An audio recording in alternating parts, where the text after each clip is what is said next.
Hi friends, പുതിയൊരു വീഡിയോയിലോട്ട് എല്ലാ കൂട്ടുകാർക്കും സ്വാഗതം. അപ്പോൾ ഇന്നത്തെ വീഡിയോ ഇന്നലത്തെ വീഡിയോൻ്റെ ഒരു തുടർച്ചയാണ് കേട്ടോ. ഇന്നലെ നമ്മൾ ഗാർഡൻസ് ബൈ ദ ബേയിലെ ജൂറാസിക് പാർക്കിൻ്റെ വീഡിയോ ഇട്ടിട്ടുണ്ടായിരുന്നു. അപ്പോൾ അത് കാണാത്തവരുണ്ടൊന്ന് കണ്ടു നോക്കണേ. ഇന്ന് നമ്മൾ ഗാർഡൻസ് ബൈ ദ ബേയിൽ തന്നെയുള്ള ക്ലൗഡ് ഫോറസ്റ്റിൻ്റെ വീഡിയോയാണ് കാണാൻ വേണ്ടി പോകുന്നത് കേട്ടോ. ഇത് പോകുന്ന വഴിക്ക് കാണുന്ന മനോഹരമായ കാഴ്ചയാണിത്. ഇൻറ്റീരിയറാണ് കേട്ടോ. ഇത് റൂഫിൽ ചെയ്തിരിക്കുന്ന ഒരു ഡിസ്പ്ലേ ആണിത്. നമ്മുടെ തലയുടെ മണ്ടയിൽ കൂടെ ബട്ടർഫ്ലൈസ് പറക്കുന്നു, മലയും മരങ്ങളൊക്കെ നമ്മുടെ തലയ്ക്ക് മുകളിൽ കൂടെ ഇങ്ങനെ വട്ടം കറങ്ങുന്നതായിട്ട് തോന്നും. അപ്പം അതിൻ്റെ ഒരു ഡിസ്പ്ലേ ആണ് കേട്ടോ. നല്ല ഭംഗിയാണ് കാണാനായിട്ട്. അപ്പോൾ അതുകൊണ്ടാണ് ഞാൻ ഈ വീഡിയോ എടുത്തത്. നിങ്ങൾക്ക് ഈ സിംഗപ്പൂർ വിശേഷങ്ങളൊക്കെ ഇഷ്ടപ്പെടുകയാണെങ്കിൽ സബ്സ്ക്രൈബ് ചെയ്യാൻ മറക്കല്ലേ. അപ്പോൾ ഞങ്ങൾ കയറിയ 2 സ്റ്റോപ്പ് കഴിഞ്ഞപ്പോൾ ഇറങ്ങേണ്ടതായിട്ട് വന്നു. മക്കളല്ലേ കൂടെയുള്ള, അപ്പോൾ അവർക്ക് ചെറിയ ആവശ്യങ്ങളൊക്കെ. അപ്പോൾ ഞങ്ങൾ ഇറങ്ങി. ഇതൊരു റെസ്റ്റ് റൂമിൽ അതിനകത്ത് സെറ്റ് ചെയ്ത് വെച്ചിരിക്കുന്ന ഒരു ടെററിയാണ്. നല്ല ഭംഗിയായിട്ട് ഡിസൈൻ ചെയ്ത് വെച്ചിട്ടുണ്ട്. ഇതിനുള്ളിലുള്ള പ്ലാന്റ്സൊക്കെ ഒറിജിനൽ തന്നെയാണ്. ഒന്നും പ്ലാസ്റ്റിക്കോ കാര്യങ്ങളൊന്നും അല്ല. എല്ലാം ഒറിജിനൽ പച്ചില ചെടികളാണ് അതിനകത്ത് വെച്ചിരിക്കുന്നത്. പിന്നെ പായലും അങ്ങനത്തെ കാര്യങ്ങളൊക്കെ. ഈ ഒരു ടൈലിൻ്റെ കോമ്പിനേഷൻ കണ്ടിട്ടാണ് ഞാൻ ഈ വീഡിയോ എടുത്തത് കേട്ടോ. നല്ല ഭംഗിയുണ്ട് കാണാനായിട്ട്. ലൈറ്റ് ഇടുമ്പോഴത്തേക്ക് ആ ടൈലിൻ്റെ ഒരു തിളക്കം നല്ല ഒരു പോസിറ്റീവ് എനർജിയാണ് കേട്ടോ. നല്ലൊരു പോസിറ്റീവ് എനർജി ഇതിനകത്ത് കയറുമ്പോൾ തന്നെ. അതൊരു റെസ്റ്റ് റൂം ആണെങ്കിൽ പോലും നോക്കണം എങ്ങനെ ഡിസൈൻ ചെയ്ത് വെച്ചിരിക്കുന്നത്. നല്ല സൂപ്പറായിട്ടുണ്ട്. അപ്പോൾ ഞങ്ങൾ വീണ്ടും അവിടുന്ന് MRT കയറി പോയിക്കൊണ്ടിരിക്കുകയാണ് കേട്ടോ. പിന്നെ ഞങ്ങൾക്ക് ഈ വീഡിയോയെക്കുറിച്ച് എന്തെങ്കിലും അഭിപ്രായം ഉണ്ടെങ്കിൽ കമൻറ്റ് ചെയ്യാൻ മറക്കല്ലേ. ഈ ലൈൻസ് ഇവിടെ കണ്ണ് കാണാത്ത ആളുകൾക്ക് വേണ്ടിയിട്ട് ചെയ്ത് വെച്ചിരിക്കുന്നതാണ് കേട്ടോ. ഇത് തൊട്ട് ഫീൽ ചെയ്ത് നടക്കാൻ വേണ്ടിയിട്ടാണ് ഇതിങ്ങനെ ലൈൻസ് വെച്ചിരിക്കുന്നത്. ഇവിടെ എല്ലായിടത്തും തന്നെ ഇങ്ങനെ ഉണ്ട്. അപ്പം നമ്മുടെ സ്ഥലത്തേക്ക് എത്താൻ വേണ്ടി പോവുകയാണ്. അപ്പോൾ അതിന് മുമ്പേ പോകുന്ന വഴികളൊക്കെ നല്ലോണം അലങ്കരിച്ച് വെച്ചിട്ടുണ്ട്. ഇതൊക്കെ ഒറിജിനൽ ചെടികളാണ് കേട്ടോ. നല്ല ഭംഗിയുണ്ട് കാണാൻ വേണ്ടിയിട്ട് കളർ കോമ്പിനേഷൻ. അപ്പം നമ്മളെത്തി ഗാർഡൻസ് ബൈ ദ ബേയിലാണ്. ഈ ഒരു ബിൽഡിങ്ങിനുള്ളിലാണ് നമ്മൾ പോകാൻ പോകുന്നത്.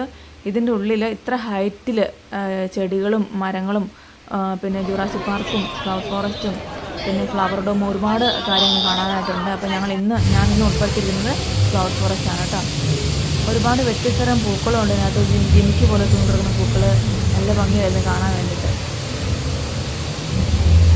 വെറൈറ്റി പൂക്കളുണ്ട്, ഒരുപാട് വെറൈറ്റി ആയിട്ടുള്ള പൂക്കളുണ്ട്. ഇലകളുണ്ട്, ഇലച്ചെടികൾ. ഇത്ര ഹൈറ്റിൽ ഇത് ചെയ്ത് മെയിൻറ്റെയിൻ ചെയ്ത് പോകാമെന്ന് പറയുന്നത് വലിയൊരു കാര്യം തന്നെയാണ് കേട്ടോ. അത്രയും ഹൈറ്റിൽ ഗ്ലാസിൻ്റെ ഉള്ളിൽ ഇൻഡോർ പ്ലാന്റ്സ് ഒക്കെ സെറ്റ് ചെയ്ത് അതിനെ മെയിൻറ്റെയിൻ ചെയ്ത് കൊണ്ടുപോകുന്നത് വലിയൊരു കാര്യം തന്നെയാണ്.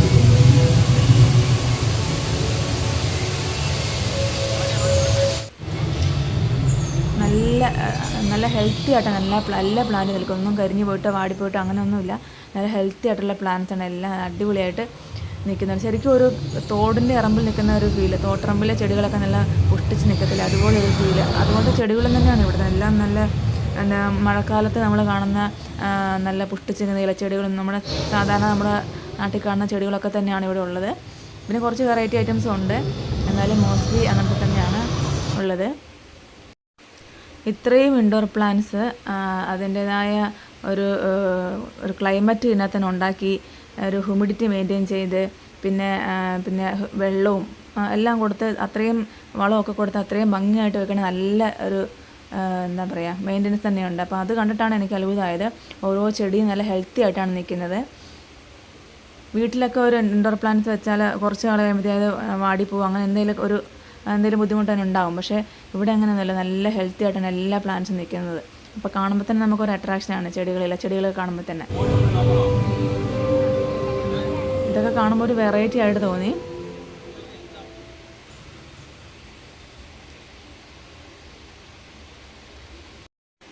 അപ്പോൾ ഇതിനുള്ളിലാണ് കേട്ടോ ജൂറാസിക് പാർക്ക് സെറ്റ് ചെയ്ത് വെച്ചിരിക്കുന്നത്. ഈ ഒരു കാട്ടിലാണ്, ആ ഒരു വനമാണ് ഇത് ജൂറാസിക് പാർക്കിൻ്റെ. അപ്പോൾ അതിനുള്ളിലുള്ള പച്ചില ചെടികളാണ് ഇപ്പോൾ നമ്മൾ കണ്ടുകൊണ്ടിരിക്കുന്നത്.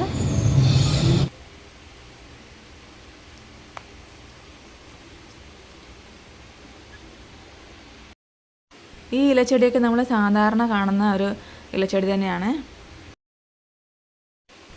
പിന്നെ കാടിനുള്ളിൽ ഒളിച്ചിരിക്കുന്ന പഴയകാലത്തെ മൃഗങ്ങൾ, അതിൻ്റെയൊക്കെ ശിലകൾ ഒക്കെ കാണാനായിട്ട് അതൊരു കൗതുകം തന്നെയായിരുന്നു കേട്ടോ. പിന്നെ നമ്മുടെ നാട്ടിൽ സാധാരണ മഴക്കാലത്തുണ്ടാകുന്ന പായൽ, അപ്പോൾ ഇതൊക്കെ ഉണ്ടാവണമെങ്കിൽ ഇതിനനുസരിച്ചുള്ള ഒരു ടെമ്പറേച്ചർ ഉണ്ടായിരിക്കണം എന്നുള്ളതാണ്. അപ്പോൾ ഈ ഏരിയയിൽ അതിനുള്ളൊരു സെറ്റിങ്സ് ഉണ്ട്. ഒരു ചെറിയ വാട്ടർഫാൾസും അങ്ങനെ കാര്യങ്ങളൊക്കെ ഇവിടെ സെറ്റ് ചെയ്തിട്ടുണ്ട്.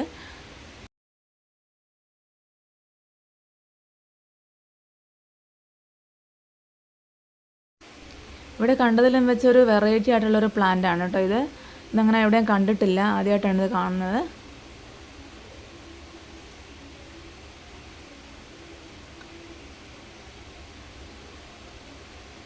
ഈ ഒരു വാട്ടർഫാൾ കൊണ്ട് തന്നെ ഈ ഏരിയയിലുള്ള ചെടികൾക്കൊക്കെ നല്ല ഈർപ്പവും ആ ഒരു എന്താ പറയുക, എപ്പോഴും മഴക്കാലത്തെ ഒരു ഫീലിംഗ് ആയിരിക്കും ഇവിടെ ഉണ്ടാവുക. ആ ഐറ്റംസ് ആണുള്ള ചെടികളാണ് ഇവിടെ ഈ ഏരിയയിലുള്ളത്. ഇതൊക്കെ ഒരു വെറൈറ്റി ചെടിയായിട്ട് തോന്നി. ഇത് നമ്മുടെ കോങ്ങും തെങ്ങും പൂക്കുല അങ്ങനത്തെ എന്തോ ഒരു വെറൈറ്റി ചെടിയായിട്ട് തോന്നി. പിന്നെ ഒരുപാട് ഇലച്ചെടികളുണ്ട്, പല പല കളറിലുള്ള ഇലച്ചെടികൾ. അതൊക്കെ കാണുമ്പോൾ തന്നെ ഒരു പ്രത്യേക ഭംഗിയാണ്. അത് ഹെൽത്തി ആയിട്ട് നിൽക്കുമ്പോൾ തന്നെ പ്രത്യേക ഒരു ഇഷ്ടമാണ് നമുക്ക്.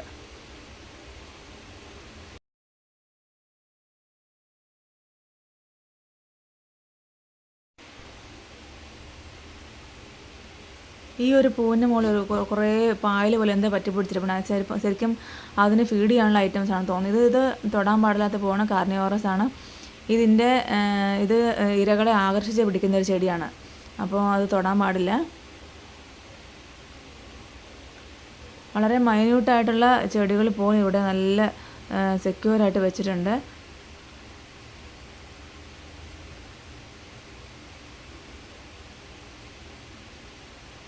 ഒരുപാട് ഇലച്ചെടികളുള്ള ഒരു വനത്തിലെത്തിയൊരു ഫീലാണ് ഇവിടെ എത്തുമ്പോഴത്തേക്കും. ഇത്രയും ഹൈറ്റിലാണ് കേട്ടോ ഇതെല്ലാം സെറ്റ് ചെയ്തിരിക്കുന്നത്. നല്ല ഭംഗിയായിട്ടും ഹെൽത്തി ആയിട്ടും ഉണ്ട് എല്ലാ ചെടികളും മരങ്ങളും. ഒരു ഇൻഡോർ പ്ലാന്റ്സ് ആയിട്ട് പോലും നല്ല ഹെൽത്തി ആയിട്ടാണ് നിൽക്കുന്നത്. ഇവിടെ നോക്കുമ്പോൾ നമുക്ക് മറീന ബേ സാൻഡ്സ് കാണാൻ പറ്റും.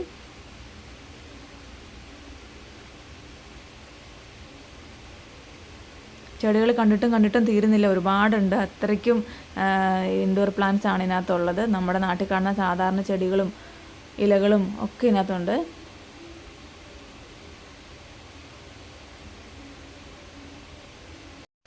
ഈ ചെടികളുടെയൊക്കെ ഇടയ്ക്കൂടെ ഓരോ രൂപങ്ങൾ ഉണ്ടാക്കി വെച്ചിട്ടുണ്ട്. വവ്വാലിൻ്റെയും പിന്നെ ഓരോരോ തുമ്പികളുടെയും അങ്ങനെ ഓരോ രൂപങ്ങളൊക്കെ ഉണ്ടാക്കി വെച്ചിട്ടുണ്ട്. അപ്പോൾ നിങ്ങൾക്ക് ഈ ക്ലൗഡ് ഫോറസ്റ്റിലെ ഈ പച്ചില ചെടികളുടെയൊക്കെ വീഡിയോ ഇഷ്ടമായെങ്കിൽ ലൈക്ക് ചെയ്യാനും ഷെയർ ചെയ്യാനും സബ്സ്ക്രൈബ് ചെയ്യാനും മറക്കല്ലേ. പിന്നെ ഇതിനകത്തുള്ള പൂക്കളുടെ വീഡിയോ നാളെ അടുത്ത വീഡിയോ ആയിട്ട് വരാം. അതുവരെ നല്ലൊരു ദിവസം ആശംസിക്കുന്നു. Bye bye.